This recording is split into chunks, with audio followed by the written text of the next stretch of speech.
So ఈ 2.5 hours అనేది మనకు చాలా ఇంపార్టెంట్. సో ఈ టైంలో మీరు పీస్ఫుల్ మైండ్తోని కాన్ఫిడెంట్గా ఉండి ప్రతి క్వశ్చన్ని చాలా బాగా చదివి అర్థం చేసుకొని ఇచ్చిన ఆప్షన్స్లో కూడా ప్రతి ఆప్షన్ని చూడాలి. కొన్ని డైరెక్ట్ క్వశ్చన్స్ ఉంటాయి, కొన్ని డీప్ థింకింగ్ అవసరం ఉంటుంది, కొన్నింటికి లాజికల్ థింకింగ్ అవసరం ఉంటుంది. ఏ క్వశ్చన్కి ఎలా థింక్ చేయాలి అనేది క్వశ్చన్ని ఫస్ట్ ఆఫ్ ఆల్ ప్రాపర్గా మీరు చదివిన తర్వాత అప్పుడు ఆన్సర్ని డిసైడ్ చేయండి.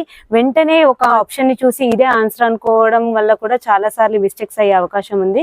సో ఇచ్చిన 4 ఆప్షన్స్ని క్లియర్గా చూసిన తర్వాతనే, కేర్ఫుల్గా చూసుకున్న తర్వాతనే మీరు ఆన్సర్ డిసైడ్ చేసుకోండి. ఎలాంటి స్వార్థం కల్మషం లేని విద్యార్థులతో ఎక్కువ సమయాన్ని గడుపుతూ వాళ్ళ బంగారు భవిష్యత్తుకు బాటలు వేసే సువర్ణ అవకాశం ఈ ఉద్యోగం ద్వారానే దొరుకుతుంది. ఇంతటి గౌరవప్రదమైన సంతృప్తికరమైన ఉద్యోగాన్ని మీరు ఖచ్చితంగా పొందుతారని ఆశిస్తూ all the very best. Thank you so much.